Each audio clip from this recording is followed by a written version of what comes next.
Hello, how are you? Today I'm going to talk to you what happens to your body when you consume kefir for breakfast for 30 days.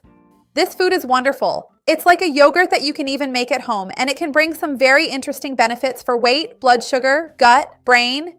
It's delicious, high in protein, and has many health benefits. I'm going to explain to you all of this right here in the video. You're going to love it, so stay until the end. You won't want to miss it. Before we start, I want to ask you if you've ever heard of kefir. Do you drink yogurt daily, or is there any fermented probiotic food that you consume every day? If so, write in the comments which one you use. I'd love to see your comment. And go ahead and like the video, because that really helps me out.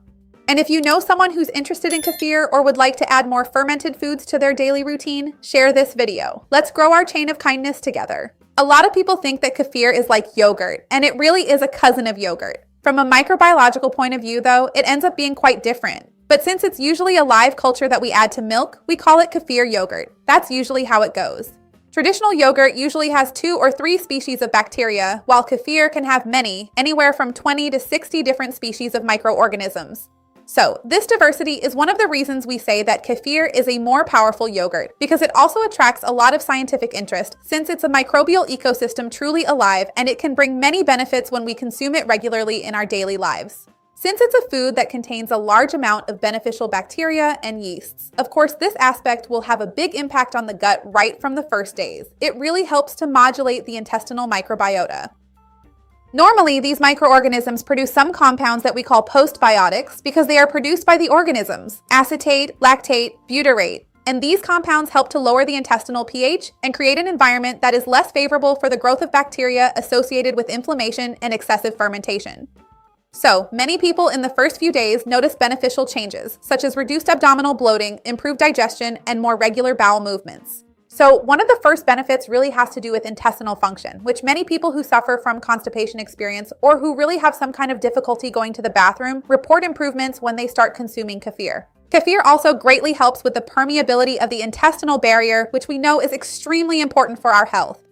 Kefir contains a very interesting substance called kefiran, which is a polysaccharide produced by the bacteria in kefir. And studies show that it can help strengthen this intestinal barrier.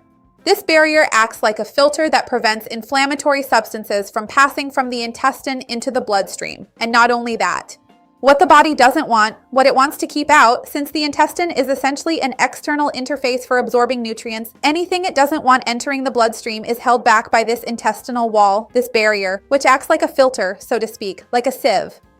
When the barrier is compromised, what we commonly call increased intestinal permeability, all of these issues get worse. So, when we improve this intestinal barrier, it ends up helping to reduce systemic inflammatory processes. In addition, we also know that the microbiota influences the intestinal cells and the immune cells that are present in our intestines. Many people think of the intestine only in terms of bowel movements, being able to reduce intestinal gas, bloating, and so on. But the intestine is a major immune organ in our body and can help reduce systemic inflammation. A large part of these systems are related to the proper functioning of the intestine, and kefir can help in this regard as well. Other benefits of kefir may be related, as I mentioned, to weight, glucose, metabolism. And after a few weeks of people starting to consume it, kefir can help improve fasting blood glucose and even provide complementary insulin sensitivity. This happens through various mechanisms, right? We know that the bacteria that are present in kefir can help. They can help produce short-chain fatty acids, as I mentioned to you, like butyrate and others, which influence liver metabolism. We know the role the liver plays in glucose production and glucose metabolism in our body as well. In addition, the gut microbiota can also modulate those hormones, such as GLP-1, which are closely related to weight loss injections. Nowadays, there's a lot of talk about these injections, not just for weight loss, but also for diabetes control, right? They were initially studied for that purpose. So this hormone, GLP-1, helps regulate glucose, increases the feeling of satiety, which helps make better food choices and reduces impulsive eating, right? The consumption of food on impulse. So some people report a reduction in appetite, of course, also because there's protein from the milk itself that was used to make the kefir. So more broadly, kefir can really help with weight control and blood sugar regulation. Just a reminder, as long as you consume kefir without sugar, without honey, without anything that could increase the calorie content or cause any kind of glycemic spike at that point, Another very interesting detail has to do with body weight control, not just because of what I just mentioned about satiety, GLP-1, and so on, where kefir can help in that sense, but also because some very interesting studies have already drawn a correlation between people with obesity and a different gut microbiota, a varied one with specific bacterial strains that stimulate this even more.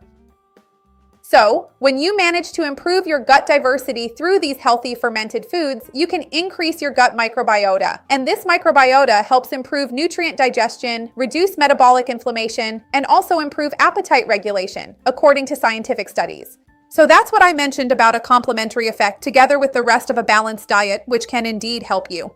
Then, losing weight, especially if you replace an afternoon snack, for example, like cake or a sweet, with kefir and some fruit, some bran or oats, chia seeds, for sure, will be much better for gut health, for calories, for satiety, and everything else. Another major benefit is definitely related to the gut-brain axis. I have an entire video here on the channel talking about why the gut is our second brain, because many people don't know, but it's in the gut that we produce some neurotransmitters, such as serotonin, GABA, tryptophan. So when the gut isn't functioning properly, when you have a lot of constipation or a lot of diarrhea, when you have little diversity of beneficial gut flora, when you end up with increased intestinal permeability, you end up having an inadequate immune activation, a lot of inflammation in the gut, you can worsen the issue of secretion and production of neurotransmitters. Because they are produced in the gut, enter the bloodstream, and from there go to our brain. So when the gut doesn't function well, everything is interconnected. So consuming kefir can help in this regard as well. We often see a direct link between gut health and mood. There's a reason people get irritable and bloated when they're constipated. If things aren't moving properly, you're just not going to feel your best. And these compounds can worsen mood, anxiety, sleep quality. So in a broad sense, kefir can help in this way as well. Just to remind you, there are basically two types of kefir. Milk kefir, where you take the kefir culture and put it in milk to ferment. And I have an entire video here teaching how to make it. So if you want more tips and really want to understand how this process works, I'll leave that video down below in the description. And there is also water kefir, which can be an option for those who are vegan or have an allergy to cow's milk protein. So anyway, just know that these two options exist. Many people want to know how to add kefir to their daily routine. You should think of kefir the same way you would think of plain yogurt.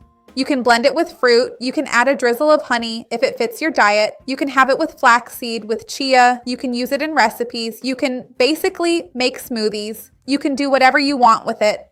And usually I recommend having it in the morning, mainly because of habit, right? Because if we think like this, I'll have kefir in the morning, it becomes part of our routine and you're more likely to keep it up for longer. But also because in the morning, it's actually a very good time to improve this issue of gut colonization. Because our intestines are emptier, we've had this intestinal break of several hours without eating due to the overnight fast, the physiological fast. So it can be an excellent time to help you, especially because it helps with protein, with satiety, and also helps prevent you from snacking throughout the morning. So it's really interesting. A good tip I can give you is that ideally, you should start consuming kefir gradually. When we talk about the benefits of kefir, some people say, I want to drink a lot of kefir right away to get all the benefits. And in the beginning, when you start consuming it, you might experience an adaptation effect, which happens to some people. Some people don't feel anything, but there are people who, because their gut microbiota is a bit unbalanced, their body kind of fights against it. They might experience very loose bowels, gas, or bloating because the body is trying to process this large amount of beneficial bacteria and yeasts that are coming in. Ideally, you should start small. Begin with about 1/4 of a cup, gradually move up to 1/2 cup, and eventually aim for about 1 full cup a day. That's a solid daily dose of kefir. Tell me, what would you have your kefir with? An important point regarding the effect of kefir is that, as I mentioned, it is a live culture of beneficial microorganisms. So since it's a live culture, we can't keep heating this culture too much. If you're going to make a pancake, a cake, and you bake it, if you expose it to high temperatures, you'll kill the microorganisms.